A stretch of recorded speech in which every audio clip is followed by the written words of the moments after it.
Opa, aqui é o Kevin, tudo bem? Seja muito bem-vindo ao canal.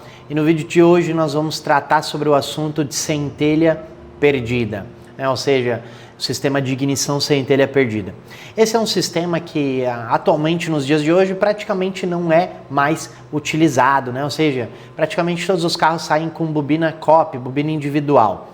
Porém, ainda quando a gente está aqui nos treinamentos, principalmente na parte de osciloscópio, onde a gente vai ensinar a parte de ignição, eu pergunto, quem é que sabe como é que funciona o sistema de centelha perdida? O pessoal responde e está parcialmente certo e parcialmente errado, Ainda não tem muita gente que não sabe como é que funciona o sistema de centelha perdida. Inclusive, eu postei um vídeo no meu Instagram, e se você não me segue no Instagram, já segue aí, @Kevin Madaloso, porque por lá a gente tem uma conexão muito íntima também. E eu postei um vídeo lá sobre o sistema de centelha perdida e muita gente criticou, disse que estava errado, que eu estava louco, que eu não sabia o que eu estava falando. Então, para te ver como esse assunto é polêmico.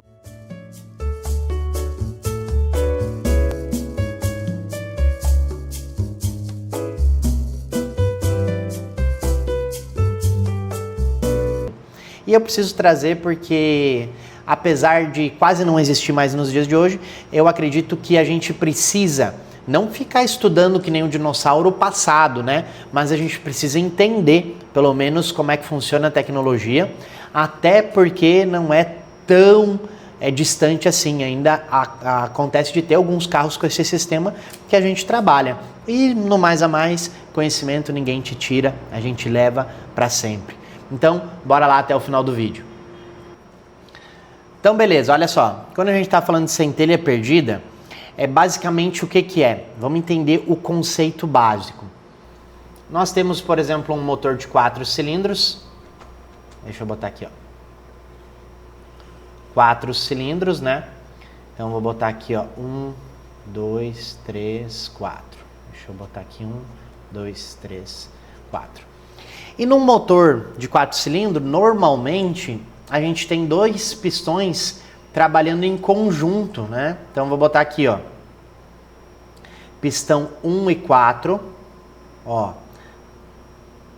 Pistão 1 e 4 trabalham junto, ou seja, eles têm movimentos idênticos, Ou seja, se o 1 está em PMS, o 4 também está em PMS. E a mesma coisa acontece com o 2 e o 3. Então, vou botar aqui. 2 e 3. Beleza.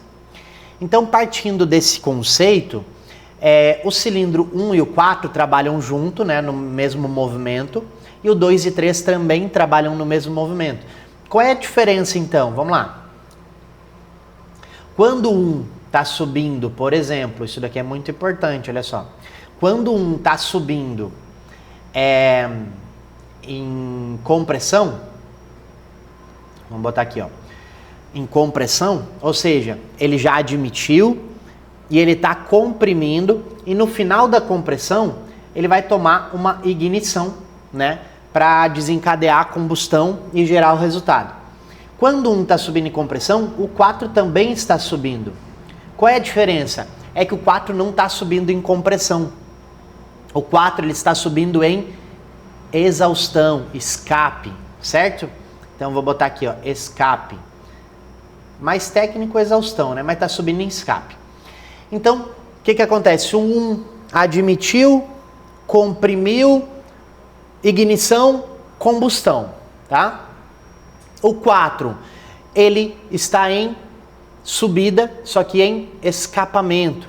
Isso é, a gente tem a válvula de escape aberta, aqui a gente tem as duas válvulas fechadas. Então, vamos lá. O que é o sistema de centelha perdida? Ao mesmo tempo que eu tenho uma centelha aqui no 1 subindo, eu vou ter também no 4. Então, o sistema de centelha perdida é basicamente eu ter queima nos cilindros gêmeos ao mesmo tempo. Quando um está subindo em compressão, ele toma a ignição e como ele tem ar e combustível, ele desencadeia a combustão. O cilindro 4 está subindo em escapamento. Então, geralmente, ele não tem combustível sobrando, geralmente. Então, vai ter a ignição, mas a válvula de escape está aberta, não acontece nada. Recapitulando, o 1 sobe em compressão, ignição, combustão. O 4 sobe em escape, ignição e nada acontece, porque não tem combustível ali para queimar, não tem compressão, não tem nada. Então, um sistema de centelha perdida é basicamente a ignição trabalhar em dupla. 1 e 4 ao mesmo tempo e 2 e 3 ao mesmo tempo. Até aí tudo bem, a maioria das pessoas tem essa compreensão. O problema é que não é bem assim que a banda toca. Tem uma pequena diferença na chegada e na disposição das centelhas. O conceito é esse, mas na prática acontece minimamente diferente. E é importante que você entenda isso para que se um dia, por exemplo, você quiser testar a ignição com osciloscópio, você consiga compreender por que acontece certos acontecimentos lá no gráfico. Isso tem tudo a ver com a centelha perdida. Então, olha só, aqui vamos desenhar a vela do cilindro 1 aqui, ó. Certo? Ó, bonitão, hein? Beleza? Tá mais ou menos, né? Mas vai dar para vocês entenderem, isso que é o importante. Beleza. Aí aqui, ó, vou desenhar a bobina. Então aqui eu tenho um cabo de vela que liga lá na vela, né? E aqui eu tenho o outro. Então, recapitulando aqui, cilindro 1 e cilindro 4. O que acontece? Na prática, acredita-se que a centelha manda 2 centelhas, uma para cada cilindro. O cilindro que está em compressão aproveita, o cilindro que está em escapamento, a centelha só acontece ali, mas vai embora porque não tem combustão para acontecer. É quase isso. Vamos entender agora o que diferencia de verdade o sistema de centelha perdida. Olha só. O sistema de centelha perdida funciona assim, ó. A energia, por exemplo, sai da bobina. Ó, vou ir botando seta aqui, ó. Ele sai da bobina, entra no cabo de vela do cilindro 1, vem, entra na vela, passa, e aqui, ó, ele chega aqui no eletrodo central e ele centelha nesse sentido aqui, ó, pro eletrodo massa. Beleza? Vou até dar um zoomzinho aqui, ó. Beleza? Aí o que acontece? A centelha entra no eletrodo massa da vela, vai para a rosca da vela, percorre pelo cabeçote, entra no eletrodo massa e agora ele centelha ao contrário, ele centelha da massa para o central e retorna para dentro da bobina. Ou seja, é um ciclo. Não é 2 centelhas ao mesmo tempo. É a mesma energia que passa por um cilindro, depois pelo outro. Ok? E é esse entendimento que o pessoal fica brabo. Não é assim, tá falando besteira e tal. Mas é assim que funciona, tá? Uma prova disso é se você pegar o osciloscópio e botar, por exemplo, aqui, ó, a ferramenta no cabo de vela 1, a centelha vai estar, por exemplo, para cima, ou seja, positiva.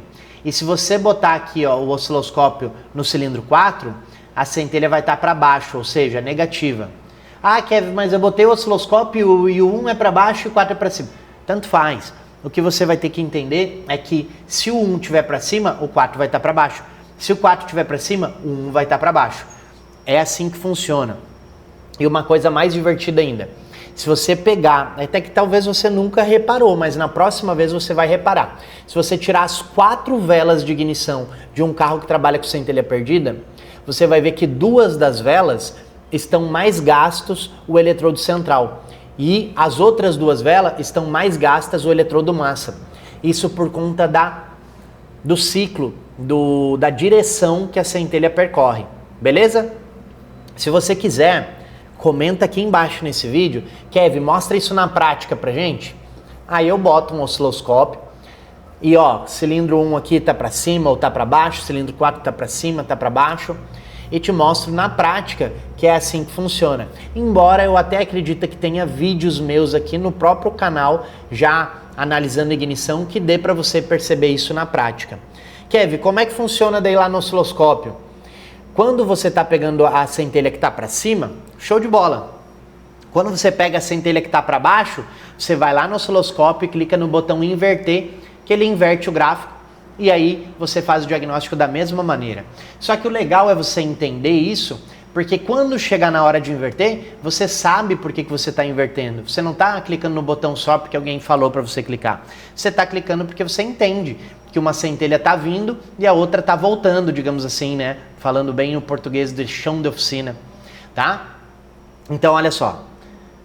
É muito básico, é muito simples e isso acontece por conta de que nós temos um sentido da corrente. Vamos supor aqui, ó, esse daqui é o secundário, tá? Secundário. E aqui eu tenho o primário. O que acontece? No primário eu tenho um pino positivo e um negativo. Então, a energia corre neste sentido aqui, ó. Logo, se ela corre nesse sentido, a excitação lá no secundário também acontece num sentido específico. E é por isso que a corrente é gerada num sentido. Aí tem gente que pergunta, Kevin, mas como é que a centelha sabe qual o cilindro que ela tem que ir? Como é que ela não se perde e não cai em outro cilindro? Ou cai no bloco, ou cai na bronzina? Como é que ela sabe que ela tem que ir para outra vela? É porque existe DDP. O que é DDP? DDP é isso aqui, ó. DDP é diferença de potencial. Por exemplo, quando eu tenho uma bateria, eu tenho positivo e negativo. Então, aqui, por exemplo, eu tenho 12 volt, aqui eu tenho 0 volt, eu tenho uma diferença entre eles e por isso, sempre que eu conectar alguma coisa aqui, os elétrons já sabem para onde tem que ir. Como os cabos de vela estão ligados na mesma bobina e nas velas em conjunto, vamos supor, eu vou falar um jeito aqui bem simples para você entender. Ó. Aqui, por exemplo, eu tenho 20.000 volts saindo e aqui eu tenho 0 volt. Ou seja, os 20.000 volts saem daqui e eles sabem que eles têm que ir aqui para o 0. É a mesma coisa quando você liga uma lâmpada na bateria. Ele está saindo 12 volts daqui, ele sabe que ele tem que procurar o 0. Por quê? Não é sabe porque ele é inteligente. É porque é a força da natureza agindo. Tá? Se você não entende muito bem esses conceitos, tem que estudar um pouquinho mais de elétrica para você entender diferença de potencial, para você entender esse tipo de coisa. Inclusive, fica aqui a minha pergunta. Deixa aqui embaixo nos comentários junto. Você gostaria de conteúdos mais técnicos aqui no YouTube? Gostaria de conteúdo sobre elétrica, sobre tensão, sobre corrente, sentido de corrente, um conteúdo mais técnico, mais denso? Se você gostaria, deixa aqui embaixo nos comentários que eu vou estar trazendo para você aqui em 2026 também. E olha só que interessante, hoje é dia 20 de janeiro e já fazem 20 dias que a gente está constantemente um vídeo por dia e essa é a meta para 2026 para você. Então, se você não é inscrito ainda, clica aqui embaixo no botão, se inscreve, ativa o sininho para receber todas as nossas notificações, nossos vídeos novos, porque em 2026 nós teremos um vídeo novo por dia. E o conteúdo, quem define, são os comentários que você deixa nos vídeos. Beleza? Um grande abraço e até o próximo vídeo.